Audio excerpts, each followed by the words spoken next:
Hey paw people, how we doing out there? So today we're going to do things a little bit different. We're going to do a little bit of a enclosure build. So we're doing rehousing of Expansis orange. So I was kind of inspired a little bit by the latest video drop by Snake Discovery on the enclosure build off. And thank you once again, Snake Discovery, for the opportunity to be a sponsor for your enclosure build off. We really appreciate that. So Emily and Ed, I really hope this reaches you. But yeah, so I was very inspired by that, and I really wanted to rehouse my Expansis orange, so I thought that we would do a little video on it, start to finish, how I do things when I do a rehousing. The juveniles are getting really good size now, so it was time to bump it up the volume. And from watching all of the awesome videos from all the YouTubers out there that were doing the build off, it's really got me thinking it's time to step it up. So here we are today. We're doing something a little bit different. So this video is going to be quite a bit different than my usual videos because I'm going to be doing a little bit of a narrative as we go along on this. So it's going to be a little bit different. So please let me know what you think about this content. If it's something that you guys are interested in seeing more of, put a little comment in the comment section below. If it's something you like, dislike, give me some critiques. I really love your guys' input, so please do. So without further ado, here we go. Let's get rolling.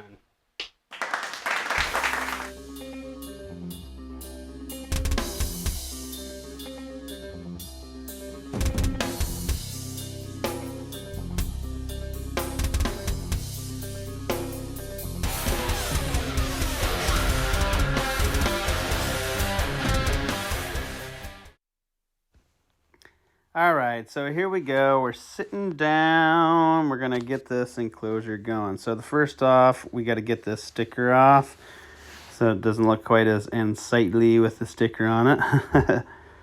Kind of sped up the action there because it gave me quite the business.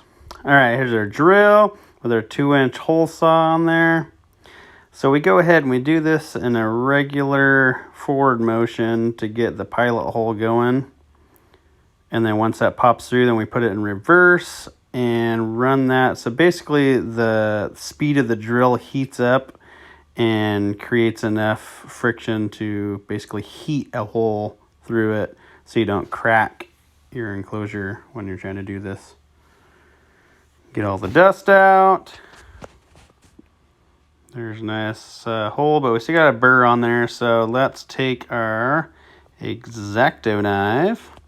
And let's cut the burr off around the corner on the outside and the inside. So that way our vent can actually fit nice and tight inside the hole with all those burrs out of there.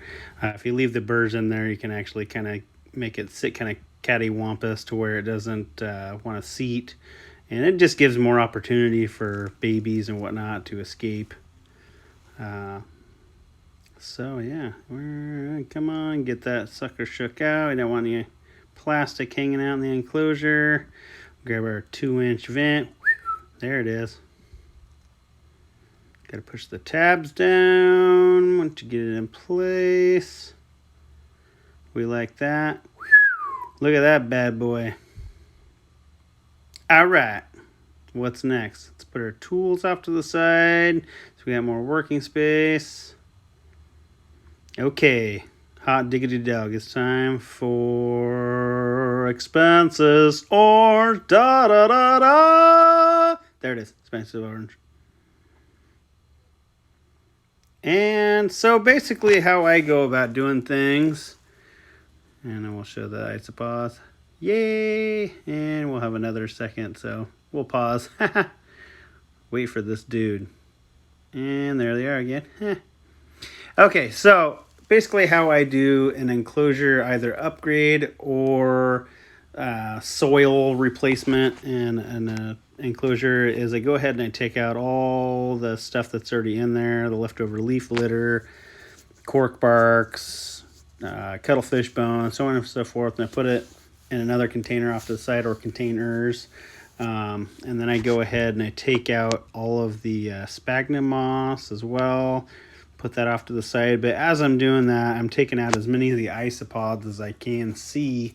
And that's including babies down there in the substrate, dig around and whatnot, make sure that you can get all those babies out. In this case, I had quite a few just juveniles and larger babies, so I didn't really have too much to worry about with teeny tiny babies. So that was a plus for sure.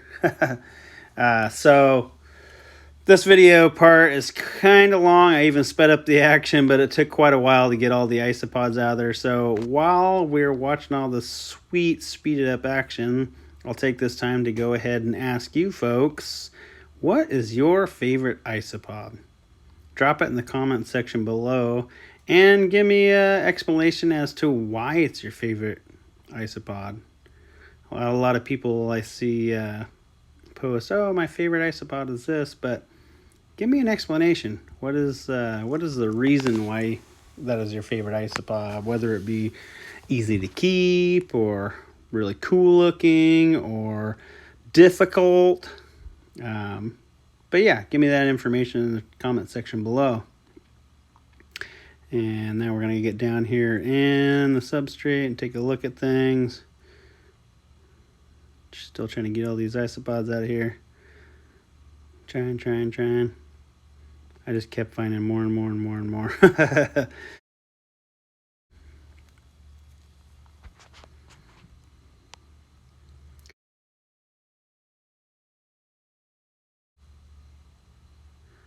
Almost there. Almost. There we go. Putting that off to the side. Oh, a couple more dudes that were hiding down there. Let's get these guys out of here. Looks pretty good. We're going to shake it up just to make sure we don't have any more.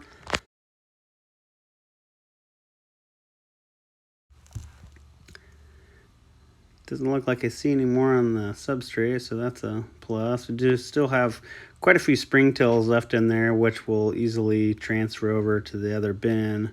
However, we will actually end up adding some more springtails because we are upgrading to a larger bin, and we want to be able to make sure that we have enough springtails to handle any kind of mold stuff that we got going on. Here's our soil. Dumping that in. And we got 2 bags of that for $5 on the website. It's a nice little mix that I mix up by hand. I try to make the ratio as perfect as possible every single time. All right, got that in. I think I used, 2 bags? On to the next thing. What do we got? Let's put a little piece of cork bark in there, another piece. So you got another hide spot as well as some cork bark to chew on. And we're gonna try to utilize our live moss that's kind of falling apart a little bit in this enclosure. Kind of scarce on live moss right now, so I had to reuse what I had. I'll replace that eventually once I get some more. And what do we got? We got some magnolia seed pods. Kind of trying to find a place to put those where it makes sense. Not too close to the moisture so it causes mold. All right. What do we got here? We have some more cork bark.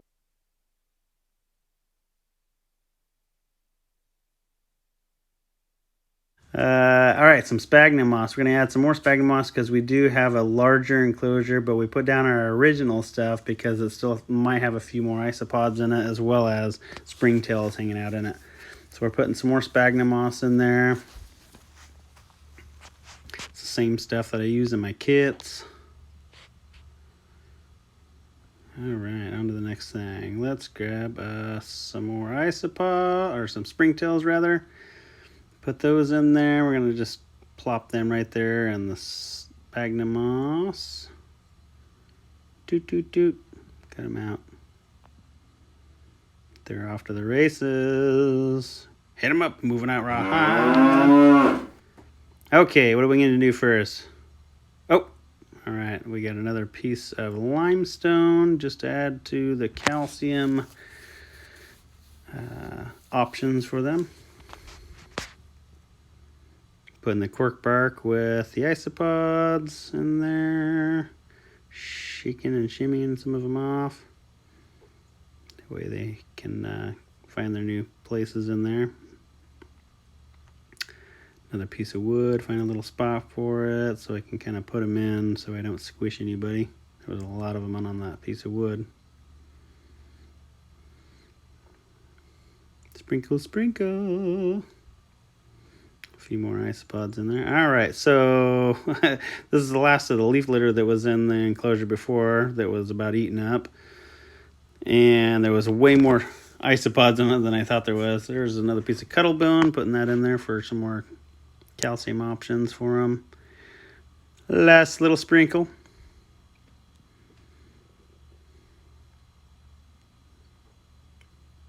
Leaf litter. Boom. This is the big leaf maple. It's a real soft leaf. I just put some of these up on the website today and they went fast. So these are kind of a softer leaf, so I kind of crumble these up. So for the most part, they will go after these first to chew on because they're such soft leafed. And they're kind of got a starchy sweetness to them because of their maple leaves. And then on to the Texas live oak. So these are a harder leaf. They do enjoy chewing on these, but they're gonna hit those softer leaves first and then leave these guys. So these kind of hang out in the enclosure a little bit longer and create kind of a vapor barrier to hold in the moisture and the substrate. And here's a couple of big magnolia leaves we're gonna toss in there. They like to chew on those, as well as they make great hides for them as well. And once again, they kind of hold that moisture in to the enclosure. Keep the moisture on the substrate for them. Got a little lichen stick, or big lichen stick rather. A couple of ones that I was holding back for myself out of my collection to put in there, because as of right now I am tapped out on the website. And I usually don't carry quite that big of a piece. So, where's my water? Where's my water? There's my water. There's the water. So, when I'm spraying these expanses, I kind of moisten the sphagnum moss and the live moss. And then I moisten around the perimeter in order to get a good moisture going down the sides of the enclosure to keep them moist. So expanses, I keep them kind of dry on the majority of the enclosure, but I definitely try to keep those areas moist because they do like a little bit of humidity, it seems like. Just they don't like to be sitting in it. So here we go, done with the water, and yay! Now that's how that works. Let's take a look inside. Looking like a forest floor. There's some expanses right there. Maybe a few more down here. I think it looks pretty good. What do you guys think? Let me know in the comment section below. Haha, so what did you guys think about that? That was a little bit different, huh? It's totally different for me too. So once again, make sure you put in the comment down below. Let me know what you guys think about that content. If it's something you'd like to see in the future, doing a little narrative stuff. Really appreciate you guys checking out the video today. Once again, thank you, Snake Discovery, for all the love on the videos, for the enclosure build off. Really appreciate that. As well as thank you to all the YouTube folks that took part in the enclosure build off. That was really awesome. I really enjoyed, and I'm still enjoying watching all you guys' videos and inspiring me to do better as a YouTuber. Make sure you guys are checking us out on Facebook, Instagram, YouTube. And don't forget, for only $1 a month, you can be a Patreon supporter. As well as there's other tiers from there that kind of give you different care levels from us to you. So if that's something else that you're more interested in, and just give you an example of things that it helps us out with. It helps us out with new enclosures. It helps us out with new video stuff in order to make better content. It helps us out with feeding our isopods or reptiles, so on and so forth. Every dollar counts and it helps. Our few Patreon supporters that we have so far, we really appreciate all you support us with. Take us out. Patreon supporters, make sure you're checking out these 2 videos. Bing, bing. Like and subscribe. Dinger bell for future content. Thanks for watching, folks. We'll see you next time. Bye!